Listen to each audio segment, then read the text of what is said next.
Hello and welcome to Retro Reviews, my channel where I review my favorite retro video games of all time as well as some modern releases I have recently finished. Today I want to talk about the Nintendo Direct because the Switch 1 Direct was very underwhelming. I even talked about it at length in my recent video. If you want to go check that out, feel free to do so. But I really wanted to highlight one game announcement that's actually a really major deal. I didn't talk about it in that video for two reasons. I forgot about it, and I wanted to do an entirely new video talking about the topic all on its own anyway, so it ended up working out that I didn't mention it even at all in that first Direct, and that game is Patapon. Now, Patapon, if you're unfamiliar, is a game that was made for the PlayStation Portable way back in the day, and later got put on the PlayStation 4 as well. These games are rhythm-based, they're really fun, really quirky, but it was a property owned by Sony.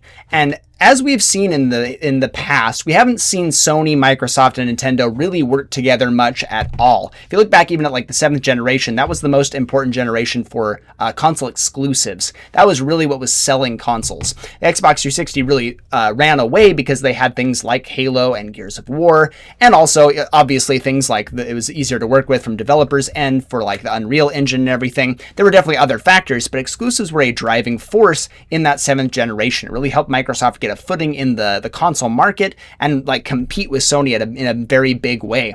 And it hasn't been until fairly recently that we've seen any kind of collaboration. Back in the 7th generation, Microsoft did not want to do anything with crossplay. They were charging for Microsoft for Xbox Live, and Sony was keeping their service free. They didn't want to be mingling with the Sony people. Once Sony pulled ahead in the console race, Microsoft was really pushing for crossplay, and Sony didn't really want to because they wanted people to come to their platform. It's a very obvious, like, we want the market share here, we want our people playing on our consoles. But now we're seeing a shift because Microsoft is lagging behind quite a bit. They're still selling well, like Microsoft consoles are still selling decently enough, but they're really putting an emphasis on their software, and they're also putting their games on other consoles. I've talked about this at length in other videos. We've seen Microsoft do a lot to put their games on Nintendo consoles specifically. They started with stuff like Cuphead, Ori of the Blind Forest, and those were fantastic. I was so excited to get those games. I remember seeing them and thinking, wow, if only I had those on PlayStation or Nintendo. And then they put Cuphead on Switch, and then they ended up putting that on PlayStation later on as well. We got Tunic, we got the Ori games. Just a fantastic thing for Microsoft to putting their software on multiple platforms, so if you didn't have an Xbox, you could still enjoy them. And we've seen them do that even more so recently with their like major partner games coming to PlayStation with Sea of Thieves and Hi-Fi Rush. Really fantastic to see that happening. But Sony has not really been one to play ball. Nintendo doesn't put their exclusives on pretty much anything at all. They will partner with other people sometimes. If you look at the Mario and Rabbids games, they'll partner with them to put their games on their console, but they don't put Mario on PlayStation consoles. They don't put it on Xbox. And Sony has been just as tight-fisted with their platforms as of late. But recently we've seen a small shift. We had Lego Horizon not only get a PlayStation release, but also a Nintendo release, which was pretty unprecedented for their Horizon property to making a debut on any other console. Some of their games have made it to PC, which is fantastic, but in terms of rival consoles, they have not been playing ball. But now they're putting Patapon on Switch. This is a fairly innocuous one. This is a console, this is a series that has been dormant for quite a while. This maybe isn't that big of a deal on the surface, but the implication is very large. We're seeing Sony start to shift away from really focusing on their exclusives. I think that they are taking a page out of Microsoft's book for two reasons. First off, they can see that Nintendo has a huge market share with the Switch. They're dominating the handheld market. They've been doing it ever since they started in the market. The Game Boy was a huge seller. And Sony tried to compete with the PlayStation Portable. They did a very good job selling those consoles. I think they had somewhere upwards of almost 80 million consoles sold, which is almost as much as the PlayStation 3.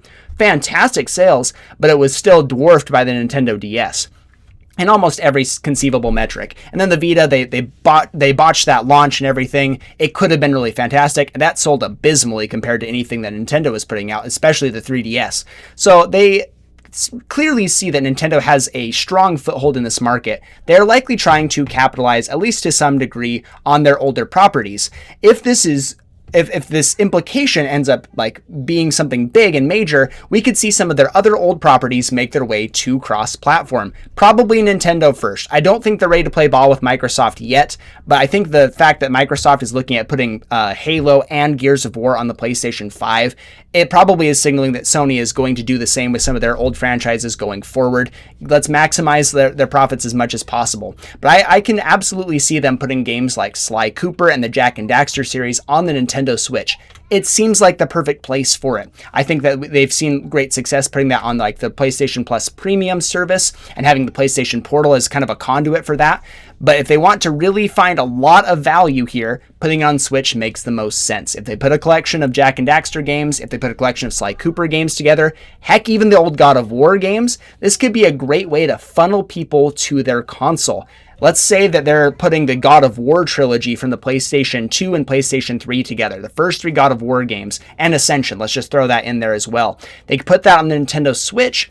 They come out with a brand new God of War game, the rumored Egyptian one that's about to come out, and it's only on PlayStation 5. Now, if you've played the earlier games in the series, maybe even they put God of War on the PlayStation 4 over there, now all of a sudden you're incentivized to go and buy a PlayStation 5 so you can experience God of War Ragnarok, God of War, the new one that they're coming out with. This could be an easy way for them to funnel their consumers from one console to another, and also give some of their old properties to a new platform. I think this is maybe a little far-fetched right now, but I can absolutely see this happening in the future. I see Microsoft doing it right now. The Gears of War trilogy is reportedly in the works for the PlayStation 5 and rumored for the Nintendo Switch 2 as well. They have E-Day coming out on the Xbox.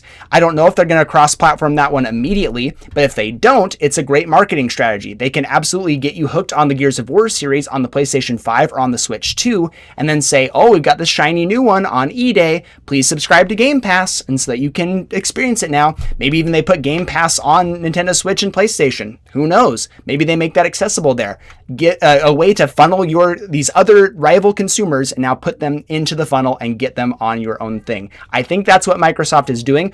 Or they're going to go full ham and just say E-Day is available day one on PlayStation 5 and the Switch 2. Maybe that's their strategy. Either way, I think it's really strong. And I think if Sony is taking any pages out of Microsoft's book right now, they're absolutely starting with their old stuff, putting it on, testing it out. If Patapon does well on the Nintendo Switch, and I 100% believe it will, it's very charming, it's got a great legacy, rhythm games seem to do well on Nintendo consoles anyway. I think this could bode very well for PlayStation properties moving on to other consoles as we move on. So if you are interested in Patapon, I recommend you buy it on the Switch. I think if you support it early on, I think that will incentivize Sony to put their games on other consoles. If we speak with our wallets here, this could be a really good thing. And Patapon's a great series. I love the series on the PlayStation Portable, so I recommend that one. So go check it out when it launches. I don't remember, did it launch day one? Did it launch the day of the Direct, or is it coming out very soon? I think it's coming out summer, if I'm not mistaken. If it's already out, go check it out. I really liked it. It looks like it's going to be cheap.